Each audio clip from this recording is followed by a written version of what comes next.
that we did originally has morphed a little bit into not necessarily just task or case studies for strategic planning, although Tom's going to talk about a couple of long-running strategic planning projects. He's going to build a little bit of additional stuff into that, into looking at adding some additional value to your clients. They want to keep coming back for more. So Tom and I have talked about this topic quite a bit over the last few months, and so I'm excited to hear what he has to share. I know you guys all know Tom already. I think I've probably all met him at least once or twice. So Tom, I'm going to turn it over to you and jump out of the way, and hopefully, as Tom's first experience with Zoom, this goes swimmingly smooth, and he clicks the button correctly, and we don't end up with a black screen of death at some point in time. So, Tom, I turn it over to you, buddy. All righty. Well, good afternoon to Glenn and Virginia and Dan. We'll see who else joins us if they do. The topic that was interesting when Gerard said, that's what I said, hey, it says case studies, but actually he said, you know what, you do something kind of unique, and that is follow-ups that help drive value in business. He had just drive value, but I'll put drive value and drive business. And so that's the topic that I wrote this around. As you guys know, I'm headquartered in Charleston. The metro area is 3 counties. When I moved here, it was about 2/3 of a million people in the 3 counties. We're now getting closer to 3/4 million. I actually getting close to 800,000 at this point. So it's growing, and that's good for me. So let me start with some ground rules. And the first is you guys have questions, you can unmute yourself and just ask a question as you'd like. If you have a comment, if Dan wants to add on to something that Glenn says, add-ons are welcome too. So comments, questions, stop, because the way we're going to do this is any trusted advisor meeting is a dialogue. It's not a monologue. The facilitators do not do monologues with this group. Call it whatever you want to call it, whatever our past names were. With trust advisors, it'll be the dialogue versus the monologue. Now, all 3 of you have seen me present. So Gerard said, Leonard, you have one disclaimer. There's one thing you can't do. You're just not allowed to say it. And see if you can guess what that is. I just do it by the book. So I'm not allowed to say it to you because Glenn's nodding his head. Many times when I've done my presentations, I'm so structured and people ask, well, Tom, where'd you get that? And I said, I mean, it's in the book. It's in the facilitation guide. So I'm not allowed to say that today. So sometimes you have to laugh at yourself with the way you do things. Well, what's interesting is actually this follow-up topic, which is the main line I put it around, is not really in the book. It's something that I learned from my prior life. And what that was, as you well know, call step number 2 is gaining favorable attention.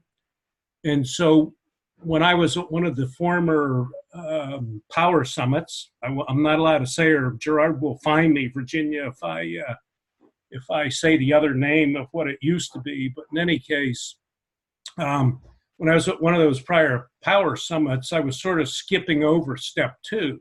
And Doug Brown, to his credit, said, Leonard, you have a pretty interesting background. You really ought to tell people about your background. And so now what I do for step 2 in the 6-step process is, in fact, I tell people my background. And I am totally surprised at some of the responses that I get back from people. They'll tell me goals, they'll tell me challenges because they trust me. So in terms of working on favorable attention, it's something I would advise. And I am not going to bore you with all that stuff, but I am going to tell you my first 4 years. I worked with Procter & Gamble, the first year in sales, the next 3 years in sales management. And that's absolutely where I learned about follow-up. I mean, it was something you had to do with Procter. And it helped me execute the sale, number 1. And number 2, it helped me gain future sales. And that's part of what we're doing. So I learned that as a first-year salesman, and I learned it as a sales manager, and I've continued that through my whole career So when I came here, I just started to do it naturally. So that's the biggest part of what we will talk about. A little more background. The rest of my business background is an interesting one, but not needed for today. My vision is this. My company's Leonard Strategic Advantage. It's all of one person, me. And my vision is pretty simple. It's to truly help my clients prosper and have fun doing it. Now, I've been president of 5 companies, and I've been through the vulture capitalist aplenty. So they took some of the fun out of it. So part of my vision is to truly help my clients prosper. And the big reason that I do follow-up is to, in fact, help them prosper. Now, my focus is in 3 areas, which you 3 all know. And that's strategic planning is the bulk of what I do. I also do sales development, and I do management training, which I've really morphed, thanks to Gerard's help, to team leadership. I'm starting to do team leadership, and I had someone ask me, they wanted coaching. And as you may know, some of you know, I played football 11 years. I always had an aversion to coaching a little bit. So I've always refused to coach, and Gerard puts up with me. So I said, this person wants coach. So he said, well, Leonard, do the 8 or 9 week team leadership, which seems to be what they need, and then do another 4 weeks on what you call coaching. And I did that, and it worked very well. And we'll talk about some of the results from following up on that one. Okay, let's start with strategic planning. This is the first area. My very first client was a company called CT Lowndes. They're an insurance agency. They have about 10 offices here in the Tri-County area. And they're one of the biggest insurance, and they're a broker. So they deal with Progressive, and they deal with all the major insurance companies. They were the first person I did a business with, and I got that help also from Fast Start Learning, because what we did in Fast Start Learning was say, anyone that you write a check to, you ought to try to get a meeting with. And when I moved to Charleston, I didn't know anyone. So they were my insurance company. So I wrote to them, got a meeting, and as a result, we started on my first ELST, and we finished it in the fall. So as soon as we finished it, I said, you know what? We ought to have a 2-month follow-up, because my vision is to see you prosper. So I'd like to see what you're doing. Well, guess what? They didn't want to pay for each visit, because I offered them a price, and I said, well, here's what I'll charge. And they said, no, we'll just do it on our own. So this is one of the times where my vision helped. I said, if I truly want to see my clients prosper, I'm just going to do it. I'm not going to charge them, because they weren't going to pay for it. These guys can be tight. So, okay, they're not going to pay for it. So the idea was this: let's just do it free. Let me see the results with their strategic planning efforts, and then we'll see how we go from there. So that's the situation. That's my idea. Here's how it works. We then scheduled a follow-up every other month. And we now have been doing it for 10 straight years of bi-monthly follow-up. Every time we finish one meeting, we set the next one up, and we're ready to go. And I do the follow-ups for no charge. But now what I've done is I build them into the investment. Just my way of operating with this. So it's built right in. So the upfront price that I offer to people for a strategic plan has follow-ups involved. And they're every 2 months generally. Sometimes we'll do them in a month. I just finished the 2nd-year plan with a company called Netra Solutions. And I just said, hey, since it's the first month, we could do it in a month, the first time. And he said, well, I don't think we want to do it on Christmas Eve. So we decided to do a 2-month follow-up in this particular case, because we've done them before. But that's part of the how. Now, specifically how we do it is this. I have a strategic recap, which I got from some of the facilitation guides, but it's my own. So Gerard, we talked about, I'll take you through this in a little bit. Are we going to do it afterwards or fully at the end?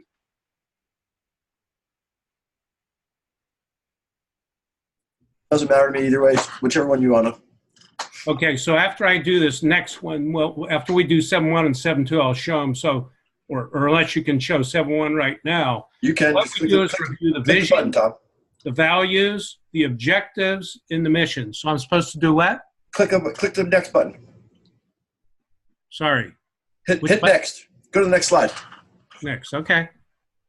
All right. 7.2 is what we're going to get to. Oh, you're using your old PowerPoint. Ah. Okay. We'll do it at the end. I can show it right now if you want me to. Okay. Go ahead. All right. Hold on. I'm going to take over screen in a moment here. Hold on one second, guys. Called being versatile. Yes. Well, I thought that's what I meant by the new PowerPoint. I emailed you one with this in there. So sorry, I just literally got in the door. I figured that since I talked to you on the phone, you were driving. Hold on one second here. So as he's talking, or as he's getting that queued up, you'll see two pieces of paper. The first is the strategic recap. So we go through that strategic recap, and each time I review the people's vision and their values, and I tell them that's really your culture, which is important. Then where we in the book call it mission, it's one of the few places I deviate from what's in the trusted advisors books. I call them objectives because I learned that under Drucker. And then the CGCs, the critical goal categories, I use that, but I put a verb in front of them to make them action sentences. Okay, so is that big enough that you guys can see it? Now this is blank, but it's my form.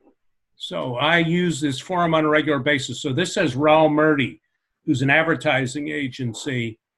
And note what it has in there. It has fiscal 19 to 21 strategic planning, strategic plan recap. I also, because people look at you like it's very esoteric, strategic planning, so I'll call them growth plans or success plans if people would like to see them. You can keep that or drop that if you want to use that. So I put the vision next, and Raul Murdy's vision is clearly not typed in there, but I type them in because this is the blank. And what I do with their vision is to be the most sought after advertising agency. It's prettier than that, but that's the essence of what they do.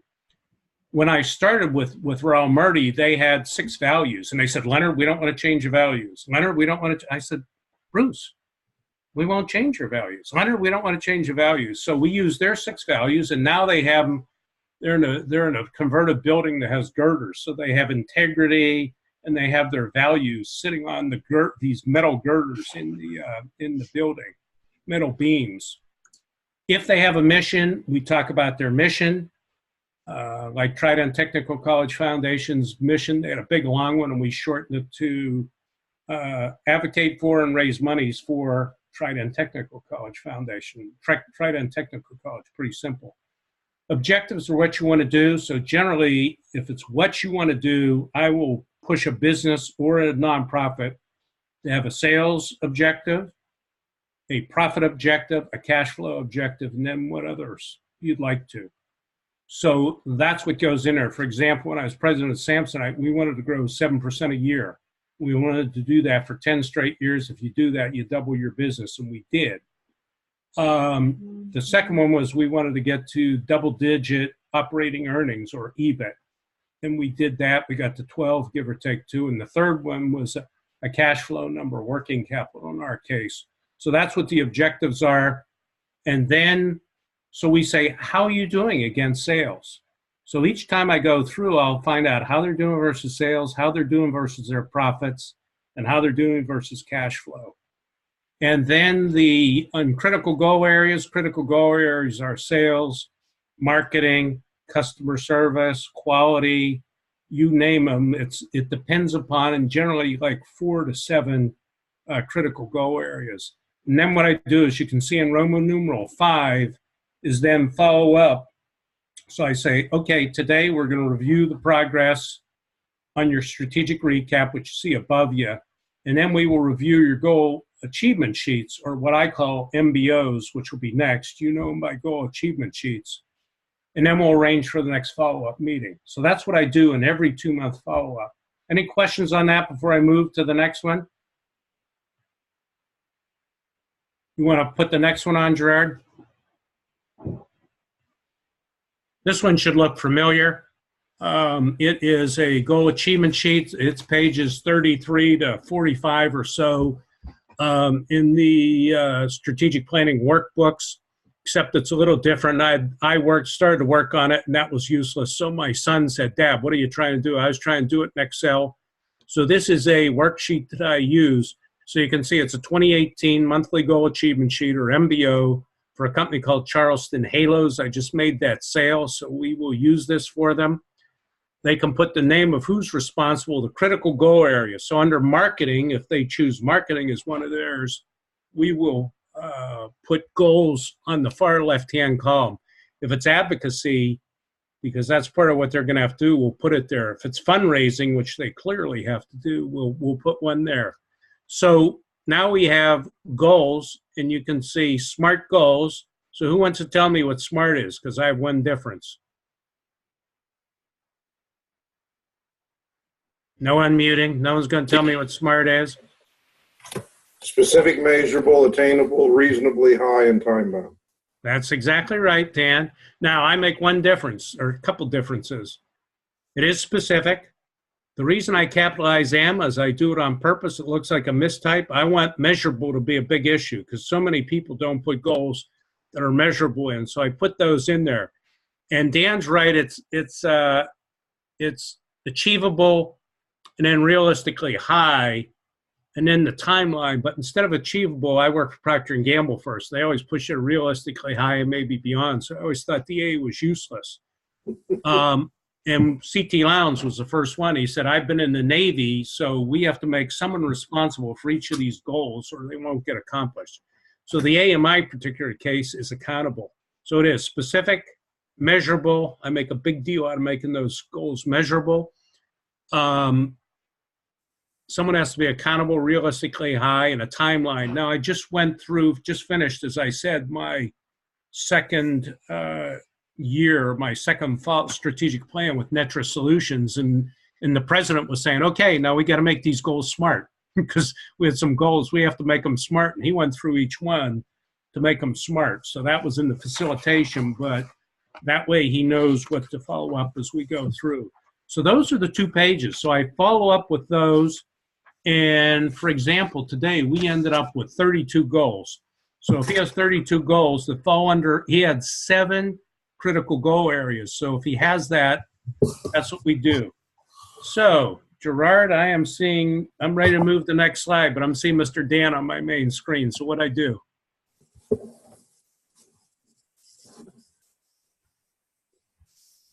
All right. I have to unmute myself. Sometimes I forget to do that. On the bottom. You want me to go back to mine or what? Yep, exactly. So click on share. Again, that green folder at the bottom. Okay, hold on. There it is. Yeah. Yep. Hit share and then pull up your PowerPoint back up again. This way you can control it, which is easier for you. Okay, got it. Thanks. Sorry, that was our technical thing we were working through, folks. Okay, so there you can see it again. So the main way I do follow-ups is that generic recap first, and then what I do is I will track through the goal. Yeah? We still don't see your screen yet. Oh. You got to hit the share, and then when it pops up, then you got to click on the PowerPoint as one of the choices. Okay, hold on. I have to hit escape from this. Yeah, you probably just have this PowerPoint on your screen. I do have just the PowerPoint on my screen. Okay, which one do I have to do? Thank you. Go back to the Zoom and then the green folder that says share at the bottom. Yeah. Share. There we go. Okay. Now pull up your PowerPoint. Now pull up my PowerPoint. Such complications. Don't make us look at that background for too long. You might make one of us. Now can you see it? Yep. Okay, hold on. We'll put on the slideshow. Yeah, you're back. You're in. There we are. Perfect. Gerard keeps me on the straight and narrow on these things. Thanks for the assist, Dan. I appreciate that. Scary if you're relying on Dan and I to fix things. That's an issue. Better than Mr. Technical here. So what are the benefits of doing follow-ups? It reminds the clients of their vision and their values. And I like to spend a lot of time with that because it's their culture and so many people don't pay attention. What makes people want to work at their business is, do they have a vision that inspires people, and do they have values that they live? So that's a big part of their culture. Then I had a boss, I didn't particularly like him, but I liked his quote, and I'm sure you'd heard it from someone else, and that is that people do what you inspect, versus what you expect. So when you do a strategic plan, if you just sort of leave it, and many people put it on the shelf, you could expect that they're going to do that, but many times they don't. So part of what I do is I get to inspect their progress. And I remember the first time I did it with Lowndes, we were on about the third follow-up, and Henry said, "Hey, Leonard," Henry Lowndes said, "Leonard, one of those things that you said would happen, happened." I said, "What's that, Henry?" And he said, "Did you notice that what I sent you was one iteration and there were 5 iterations since?" Because they all knew you were going to ask them questions as they went through, and that I was going to ask them questions. So that's the inspect versus expect. Now, what I found is clients that follow regularly tend to prosper, both on a quantitative basis and a qualitative basis. Now, I forgot to say, we talked about the goals. The middle column on that last one on the goal achievement sheets was the process for how you get it done. The far right was, in fact, have both numbers and ME, EE, et cetera. So that's quantitative and qualitative. And when we go through, look at the results and make people say, did you meet expectations, exceed, were you below? Where are you? And what are your sales numbers? So we go into depth on those follow-up. The other benefit to this is it can be a yearly annuity if followed properly. So let me tell you about the CT Lowndes results. They signed up for year 2, 12 months later. So after building in and just doing these free for a year, they said, you know what? We got through a whole bunch of these goal achievement sheets. We've knocked them off, so we'd like to do another version. And when you do a version, the facilitation guide says it will take about 60 to 67% of the time, but 60% to 2/3 the time, because you already have a vision and value. Very few people change vision and values. So I charge CT Lowndes 60% of the original investment. I have 60 to 67 because if you do this, you may want to consider closer going forward. Thanks, Gerard, from helping do this. I'm going to start to charge 2/3 because I realize if it takes 20 hours to do a normal strategic plan, 60% of that's 12 hours. It's taken me more like 14, or this last one actually took 16. So I probably will charge 2/3 in the future for the investment, but it takes about 2/3 of the time to get through it. Now, CT Lowndes has scheduled a meeting every other month, like clockwork. At the end of each meeting, we sort of pull out our calendars, we set the meeting and do it. It really has not changed much. And on 11/6, a little bit earlier this month, we began our 10th straight year of strategic planning with them. So they're my first customer and my longest running, and that's been great. So that's CT Lowndes. Let me give you a little reinforcement off of them, as if you needed any from that. Between years 8 and 9, they evolved. And when we first met, part of what he was looking for was a succession plan, this Henry Lowndes. Believe it or not, he's the 5th generation. This company was established in 1850. That's a decade before the War of Northern Aggression, as they've taught me to call it down here. I always used to call it the Civil War, but I'm told that I do much better if I call it the War of Northern Aggression down here. So I do that, and these folks span back to that, prior to that war. That war, as they sometimes call it here too. And they just moved from the 5th to the 6th generation. And so I asked, do you want to continue into year 9? And they both said yes, because we've really improved as a company, and they can see it and they know it. And they said, can we ask you a question? How many companies follow up consistently? And so I said, only the successful ones do, like you guys, and it tends to happen that they prosper. And I'll give you another example next, another case study. So this is a company that's done it for 10 years. They keep doing it. The core of their vision is to build customer relationships. What we found out when we started was they're getting new business up 15%. I said, great. So what's your total business? They said, oh, flat. because they're losing people at the bottom. They found out if they retain their customers, if they build customer loyalty, that'll be the best for their business. So they've grown very nicely over the years and nicely, very nicely profitable. I know because they reveal the numbers to me. So let me, they said, we wouldn't follow up if you weren't back every 2 months, keep us on track. Let me give you another example. Home Telecom is a 114-year-old regional telephone company. And 114 years ago, there were no phones. This is Moncks Corner, South Carolina, which is in Berkeley County. And we have Charleston, Berkeley, and Dorchester County. That's our tri-county area. So they're on the edge. They were actually a rural company. They are now part of Metro Charleston. And, of course, they still have telephones, but they're a telecommunications firm dealing in fiber. We just started our 8th year there, just earlier this month on 11/2, and this is another customer where we meet like clockwork. The concept's pretty simple. We do that yearly strategic plan, and we follow up the progress every other month. Here's how it works. We developed the vision for them, and this is their vision, to be the best, the easy to do business with company to globally connect our community. Now, that's an oxymoron for a telecommunications firm because I have Comcast, and good luck trying to get in touch with them. One time I tried to get Red Zone, and we couldn't even call through. My wife had a call to say we had a problem. They said, "What's your problem?" My problem is I can't get through. Put me, I want to order Red Zone. So it was very difficult to deal with Comcast, and that's to give them money.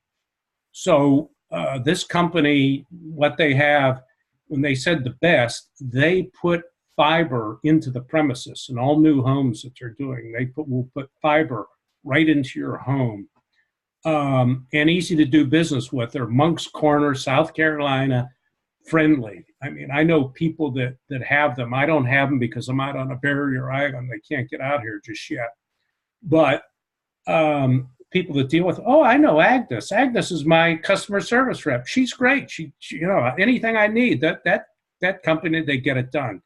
So, and in fact, what's interesting, we just started our 8th year. As I said, I talked with the president and said, now, this is our 8th year, so I presume we're going to keep the best or the current strategy and vision. And he said, absolutely, Tom, it was never more important than it is today. It's more important than it was back then. So, because these get more competition coming in.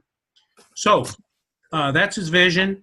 With him, we generally do a 3-hour follow-up. Why do we do a 3-hour follow-up? Because he likes to get into the details and inspect his own people's progress.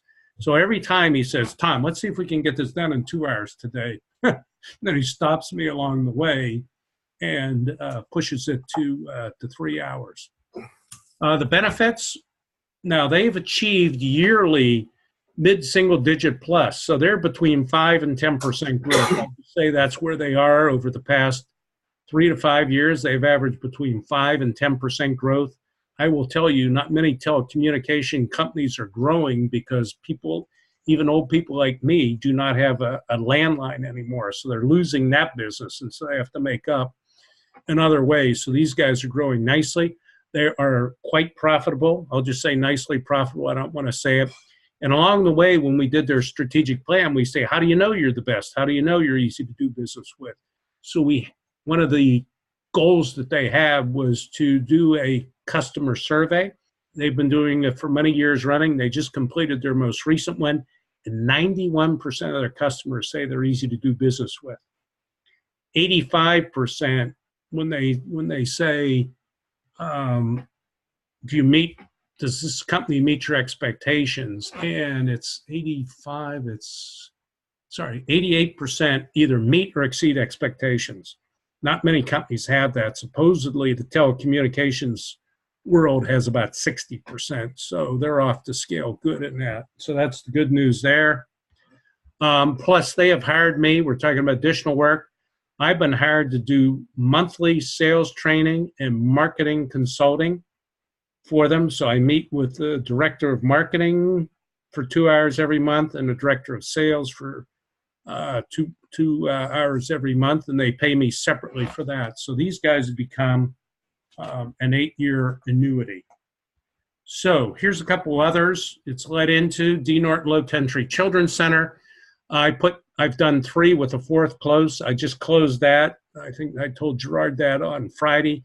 So that one is going to be in the first quarter of next year. Trident Technical College, I've run 3 there, and we're on slight hiatus here because from there I got Trident Tech, the school itself. And they've had a fall off in attendance like most colleges have, and so the president sort of put a stop on that for right now, but I'll get back at those 2. Coastal Crisis Chaplaincy had over 3, Nelson Printing, Raul Murdy, the people you saw before, had 2. We'll run through the end of that one soon.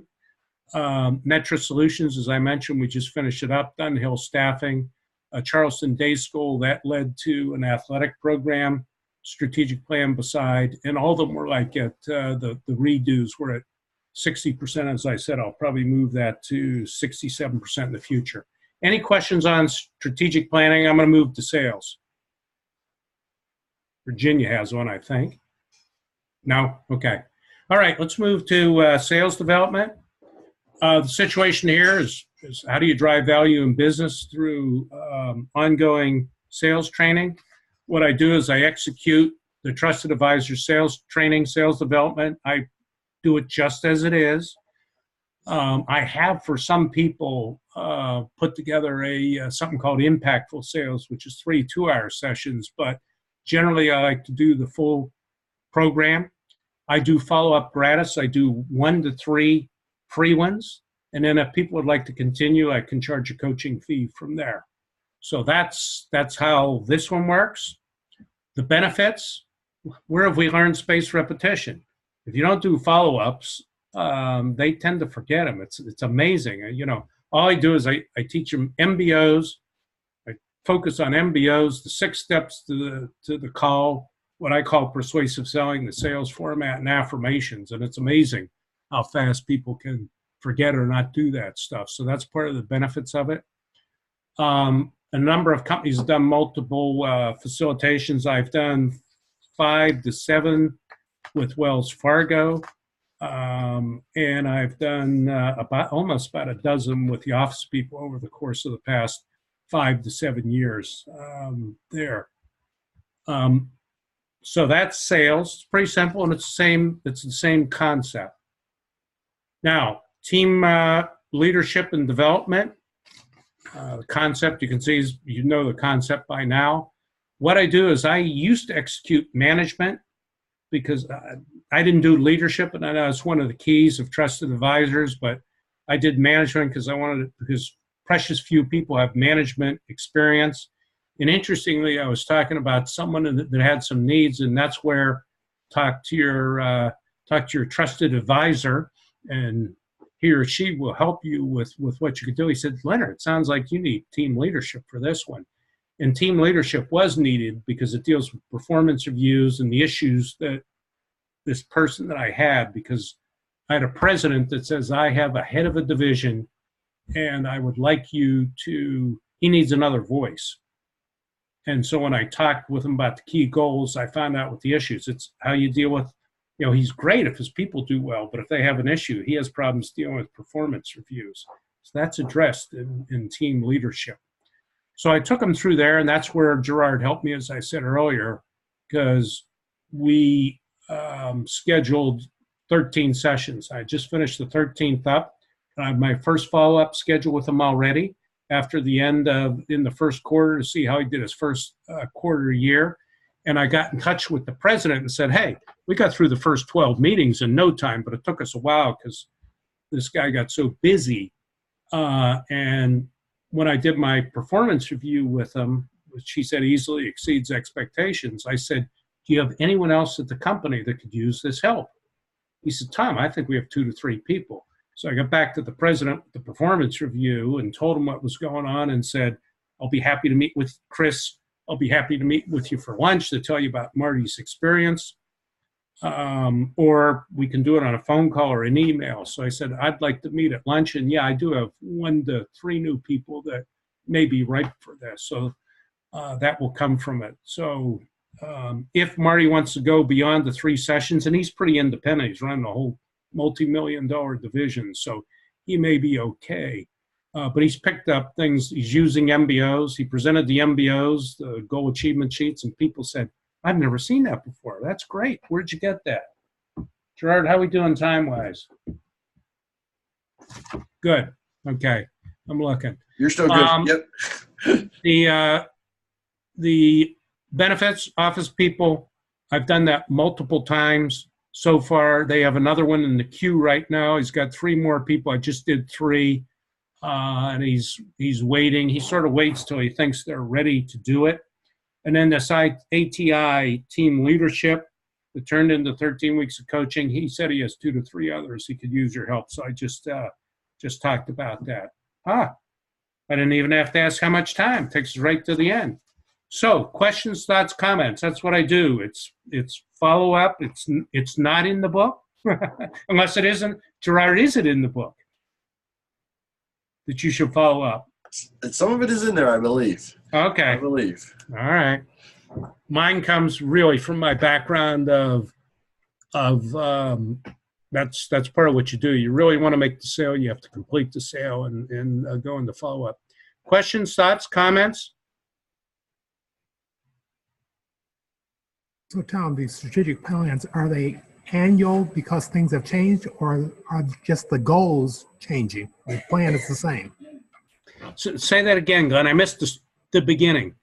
For the strategic plans, you said you've done annual strategic plans with right. At least 2 organizations on a regular basis for several years.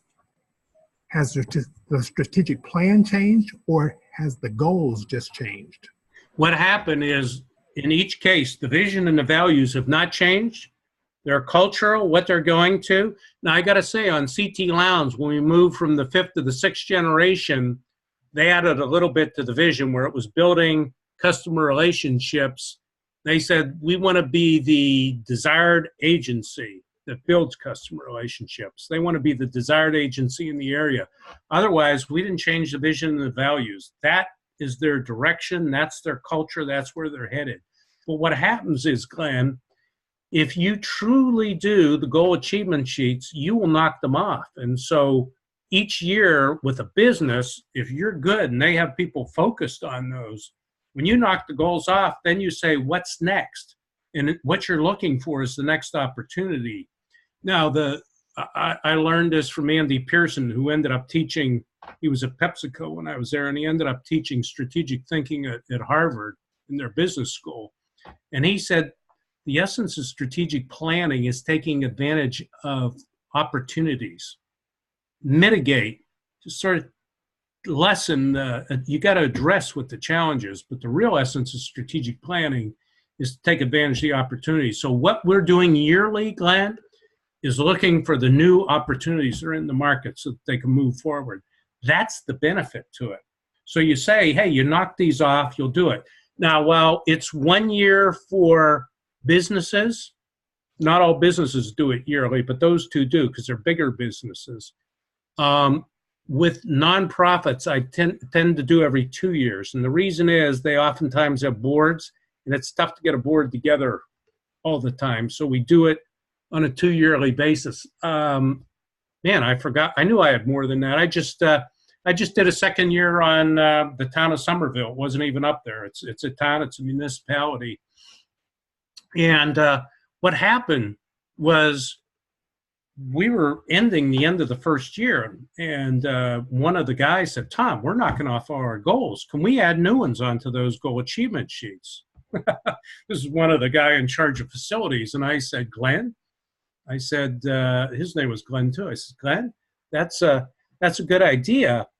And so I looked at Colin and I said, Colin, generally I do it 2 years, but you guys have knocked off a whole bunch of these. Would you like to redo it? He says, we really use the strategic planning to put together our yearly plan. So we went in without even, it was never in my funnel. It just happened because from listening and reacting I called Gerard and said, okay, I got one for you you wouldn't guess. And we ordered, what we end up with, like 22 workbooks for that one is what they ordered, because he wanted people included into the plan for the town. because he's got them all working together as a team. So that's what you do. When you redo the plan, you say, okay, you knock these off, keep your vision, keep your values, and let's figure out what the newest opportunities are, because those goal achievement sheets are meant to get things done. Okay? Other questions? Thank you. Any others? Dan? Virginia? Hey, Tom, this is Mike Myers. Hello, Mike Myers. So when you do a nonprofit that has paid staff members as well as a board, do you use the workbook for all of the people that are on the strategic planning committee from the board? And the reason I ask is that these people often are not available and don't make all the meetings, and because they're not paid, so it's kind of like right out of the goodness of their heart. So how do you structure the process as far as using the material?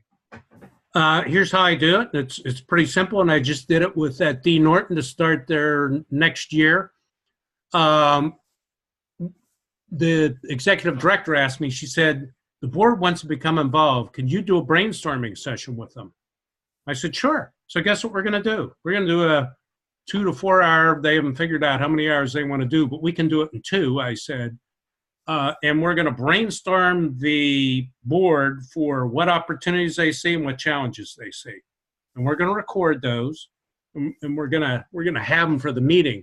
And I said, then when you're in there, to the executive director, in the head of the board, none of them are paid, of course, said, okay, now what you should do is say this process will take 12 to 14 hours.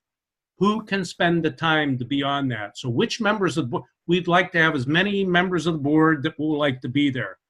So Carol, the executive director, will have her key staff people, and she'll have board members, and she has about 6 key people. So I said, here's something you may want to think about.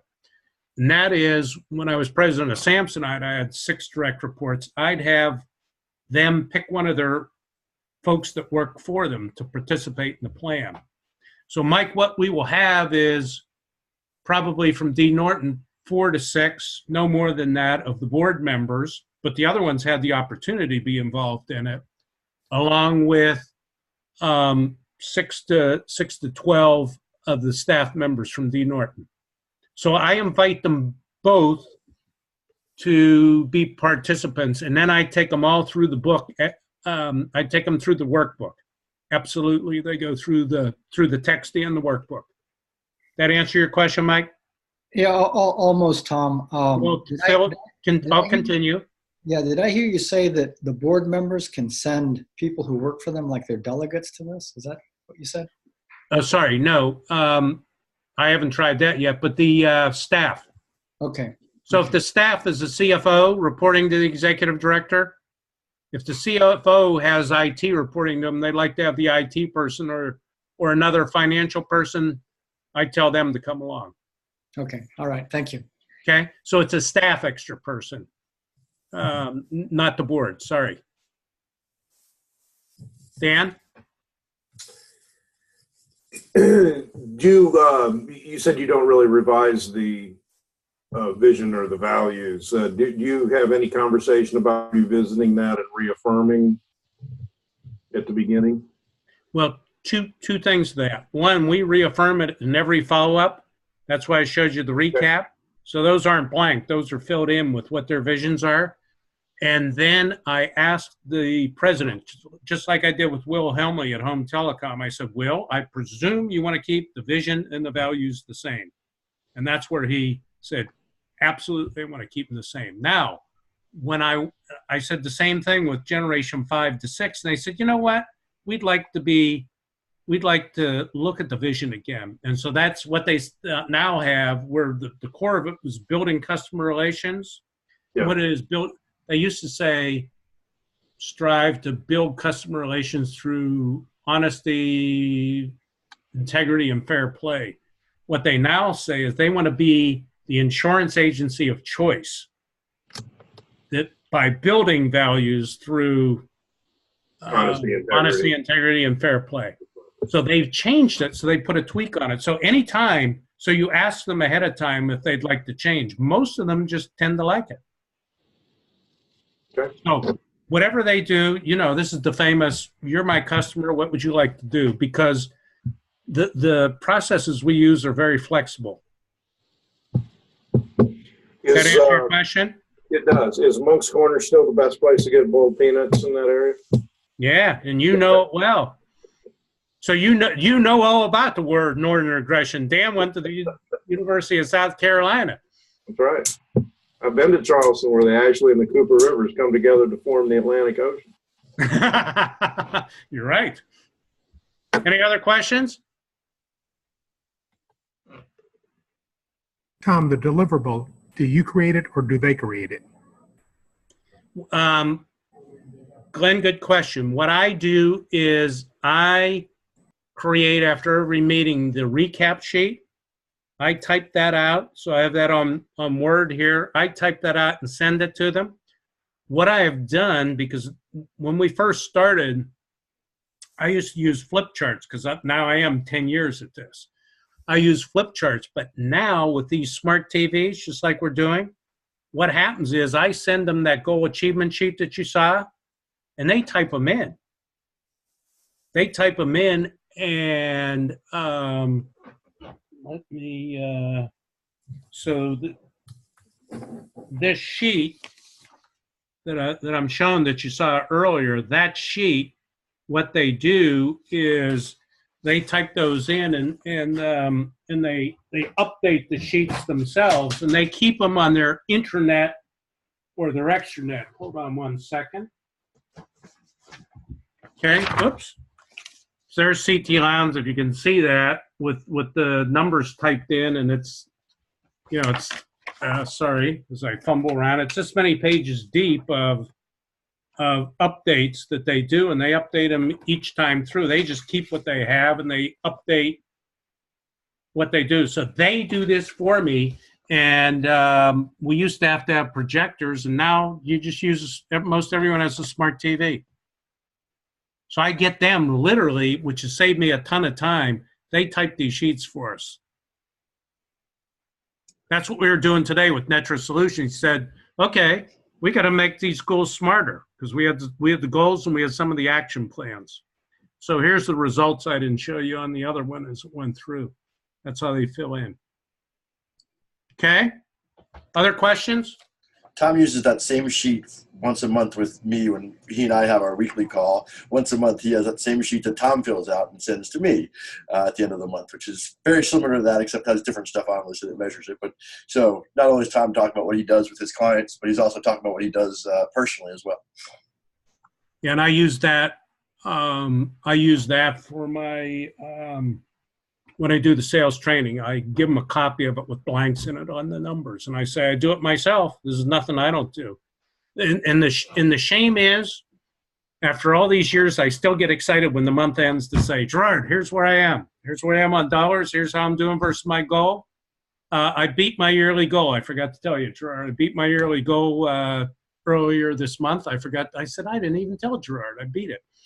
Usually I beat it in October, but this time it took me till November. I'm slow. Anyway, yeah, so I take a look at my own and I update, and it's A equals R. Sales, how many solicitations, how many asks for meetings, networking, how many face-to-face meetings, what I have in the funnel. I do that monthly. Other questions? Hey, Tom, Mike Myers again. There's been a fair amount of writing about not having too many goals. Yeah. You talk about companies that had, tens, 20s of goals. So are these allocated out to people to where any individual organization might have 2 or 3 goals? Yeah. And let me step back a second. What Gerard said with the sheets. This is Peter Drucker's Management by Objectives, which we call goal achievement sheets. And so that's why I use it for most everything. And the short of it is, to answer your question, Mike, even the guy today with Netra said, because first time we did it with 2 people, this time we did it with 6. So he got a lot more input. He said 32 is actually too much, but he's given them to other people. So part of what you have to do is when you look here, you have to give it, this one was Billy Silcox at CT Lowndes, and he's the head of sales. So he had that one. And so what you do is you make different people responsible for each one, so it doesn't all fall on the president. If this is a 5-person operation and you had 32 goals, that's way too many to do. But if you have a company that has 300 some people, you should have someone that 300, 400, 500 people. You can give that to different folks. And Mike, as an add-on, when I was president of Samsonite, so okay, we have 5,000. Where we were not unionized, we pushed the strategic plan down to these sheets for everyone, and that became their performance review. It's simple, managed by objectives. We just cascaded them down through the organization. And CT Lowndes does that too. Their receptionists have a set of MBOs. I did it for Trident Technical College Foundation, and they said, oh, that's too difficult. Well, one of the guys had established Boeing. We have a Boeing plant here in South Carolina, and they're non-union. And he said, in a place like South Carolina where we're non-union, our line workers, our people on the ground, they're not line workers because the way I put things together, all have their own individual set of management by objectives. So it goes all the way down. So Mike, the number 32 is a bit much. And what I say is you'll ultimately end up prioritizing them, but people tend to figure out what they have to do. But clearly, if you have 32, it's more than one person doing it. Yeah. Okay. Thanks. Mm-hmm. Yeah, this Dee Norton, she's very good at delegating to her people. So certain critical goal areas like prevention, because it's child abuse place. She has one person that focuses on prevention, another one that focuses on treatment, and then another one that does follow-ups afterwards. So they have separate people dealing with those critical goal areas, and most of the goals will fall under. And Carol, the exec, will pick up some of them within there, but she has it focused. When you're in a company or an organization big enough, they can focus on that particular critical goal area. Other questions? Tom, to what degree do you talk about 3- and 5-year goals and those being supported by these 12 and 18-month goals? What? Does that make sense? Talking about what are the 3- to 5-year goals for the organization, and then drilling those back into the 12 to 18-month goal that needs to be accomplished, moving towards that. Yeah, candidly, what I do, Dan, is we can set 3 years out, but then we focus back on the 1-year goal. So we will set Netris, for example. One of his initial goals was to increase his business 5 times in 3 years. So I said to him, I said, well, Kevin, would you be too upset if we only triple your business in 3 years? And guess what? We're on track to triple it. With going through this year, it'll be the 3rd year, and he's tracking towards triple, but he has to do some things to get there. So he's tracking towards it. So we tend to put the number out, and then we bring it back into this specific year. So we focus, when I do the follow-ups, we're focusing on where they are for 2018 at this point. And soon we'll focus on 2019. So if they have a 3 to 5 year out sales goal, revenue goal, we see how they're tracking against it. If they have a profit goal that they want to get to double-digit bottom line, they want to get to 12%, but they're currently break even, ain't going to happen in a year. Right. So we sort of track an interim number over the course of the year, but we will keep that goal for them. Yeah, I was thinking back on your, doubling the business in 10 years with your 7% annual growth. Yeah. So that's, there's the 10-year goal, and what you're going to do in year 1 is maybe not what you're going to be doing in year 3 to get that 7%. Yeah. Well, what I said here's another example. What I said to Home Telecom, and we have it as a mantra sticking up there. So we added something called a mantra, and it is they want to double their business in 5 years. And, I had the conversation with with the president and the senior VP, and the senior VP wants to double it in 5 years because this area's, the area is growing. I said, well, that's pretty good. Do you know what you have to average to double your business in 5 years? I said, I didn't figure it out, but my guess is 14% because I know by experience 7% over 10 years is double. Yeah, it's rule of 72. It's just about 72 by the number of years. Yeah, it's 14% roughly. I said, so you've been growing in the 7 to 8% range. Great. You're going to double in 10 years if you keep it up. If you want to double in 5 years, you have to average 14%. You haven't double digit yet. So they have it as a mantra and a cry they want to get to, and we'll see what happens. But they're not tracking it double. They're tracking very nicely again this year. They're 7 or 8% up. And that's pretty darn good for telecommunications. So and they're again very nicely profitable. So that's what I do is I'll look 3 years out, and then we can keep that as a super goal that they have. But it's not. Since you were the one that said it's not realistically high to double their business in 5 years in a developed telecommunication world when they have little competitors like Comcast and Time Warner and folks like that. Other questions? That answer that, Dan? Since you're Yes, still on? thank you. Yes, Okay. thank you very much. Any others? How we do time-wise, Gerard? Oh, look at that. Right Even on, in the 3:59. Thank you, Tom. Perfect. All Thank righty. you, Tom. I You're appreciate welcome. it. If you guys need anything, you know how to get in touch with me. Those forms, Gerard can get to you if you need them. Just email him, and he can. If you'd like one of those forms, he can do them, or I can. I can be more than happy to ship any of those forms to you. So just send me a separate email. Thanks, Tom. All Thank you, righty. guys. Have a great holiday. Great, thank you. Thanks, Tom. Thanks, all. Gerard, we'll see. Gerard, I'll talk with you whenever. Do we have one set up? Don't we? Yeah, we do. I think it's next week from Thursday, so I'll talk to you then. Oh yeah, Thursday.